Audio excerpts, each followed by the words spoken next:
I'm Abby Reader, I'm a farmer from South Wales, and I'm going to try and answer some of the questions that some of you might have about Open Farm Sunday.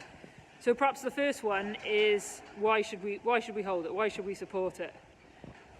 Well, the thing is, there are lots of people out there who just really don't know anything about what we do, the effort that we put into producing their food. They don't understand our stories, and whilst there are a number of people who can try and tell stories on our behalf, really the best ones will come from us. They come from here. They come from letting people see a little bit of our world, and people want to see that. It's about being welcoming and creating that positive atmosphere about farming. And I usually say that it's a positive association. So it doesn't really matter if people leave your farm not necessarily understanding the ins and outs of how you grow your crops or how you milk a cow. What matters is when they're in a shop, in a supermarket, or perhaps in a restaurant, and they are considering what food they're going to buy, they will hopefully look for that British logo or that local logo, because they remember the good experience they had when they visited a farm just like yours, just like mine. And perhaps one of the best stories I can give after we did our first Open Farm Sunday, and I did find it quite frightening. It is quite frightening opening your gates to people that you don't know and just letting them come onto your farm. And we got to the end of the day, and I was thinking, gosh, have we actually had any impact? Have we made any difference in this world? And it wasn't until about 6 months later, when I happened to be on a train going to London, and a lady came and tapped me on my shoulder. She had 2 little kids behind her and they were jumping up and down. And she said to me, "Oh, are you Abby? Are you the farm lady?" And I thought, oh my God, what have I done now? And I said, yes. And she had the 2 little kids were behind her jumping up and down going, "It's the cow lady." And she said to me, "We came to your farm on Open Farm Sunday and we had such a fantastic time. And from that day on, the kids have always made me buy British food when we were in the supermarket." And it was at that point that I realised how important Open Farm Sunday is. So one thing that I used to worry about in the first few years when I was doing Open Farm Sunday is, what exactly are people going to see on my farm? I feel that our farm is a regular farm. There's nothing particularly special about it. But what you need to remember is the people that are coming to visit your farm on Open Farm Sunday are not farmers. Okay, they're people who live in the cities, live in the suburbs. Just to be able to come out and see some green fields, see some crops growing is a whole new experience for them. So when we look around here, what have I got behind me? We've got our old stone barn. I mean, that comes a story in itself, talking about the age of it and the history and the history of my family.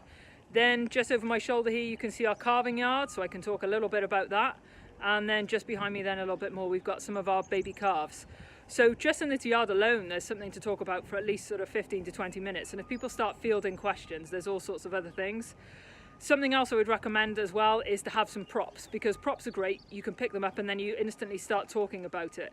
And are you worried about whether you'll know what to say? You shouldn't be, because you're talking about something that you know really, really well. This is you. When you're talking about your own farm, you're talking about yourself. So, you know, if you're there and you're a dairy farmer and trying to explain a milking cluster, it is actually quite simple. And in all honesty, usually the questions start coming then and things start to flow. So props, there's other things. I might have some food that the cows eat. It's always great to have some silage and get the kids to smell it, because we all know it can be quite strong. And I'll usually have some cow cake. Now, here's a little bit of a lesson. You need to be a little bit careful on your jargon. So it doesn't matter whether you call it cake, nuts or rolls. People have absolutely no idea what you're talking about. So you need to be very clear, because I think on my first Open Farm Sunday, about 20 people went home thinking that I fed my cow's birthday cake because I hadn't really explained it. So yeah, just try and think a little bit about your jargon. But generally, you will always find things to talk about on your farm. Talk about the things you're proud of. Talk about it from here, from your heart. And people will enjoy the stories and think about these stories. I like to talk about the survivor from the awkward calving, or the oldest cow in the herd, or the youngest animal in the herd, you know, and there's all sorts of stories that you can pick on that people really enjoy. People are concerned about whether there are difficult questions. I've never had any. The sort of people that come out to your farm are positive people, they're respectful people, they're the sort of people that don't drop litter, they're the sort of people that abide by your guidelines. So if you have areas where you don't allow people to go, they respect that. I've never had any negative or anti people. I don't think that is the sort of environment those people would come to. What do we do about controlling the number of visitors? Open Farm Sunday have definitely got that covered. There's all sorts of options on the website about where your data is released to, whether people need to book to come to you or whether it's open. There are all sorts of ways that you can control the number of people that come to your farm, so you needn't be concerned about being inundated with visitors, or likewise you needn't be concerned about perhaps not having enough. Is it expensive? No, it's not. It takes up my time and the time of my volunteers, but we give that freely and willingly. Other than that, the only cost I would have is the hire of a portaloo, which would cost me about £50 roughly. I think that Open Farm Sunday provides some fantastic resources, not just in terms of, well, they provide direction signs, banners, they have all sorts of businesses that will contribute leaflets and various little information packs that you can have to add to your day. I would recommend that you get some neighbours involved to give you a hand. I think if I had £1 for every time a farmer said to me, we've become disconnected with the public, people don't understand who we are anymore.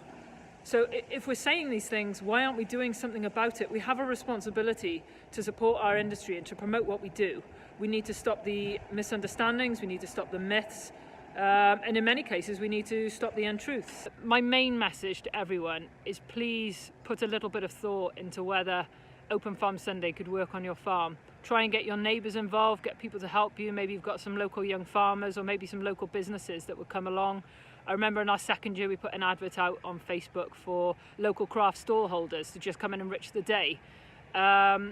Things like that work, and it's such a worthwhile cause, and I think we should be very proud of what we've got to show as an industry and as food producers, and I would encourage anyone to please give it a go.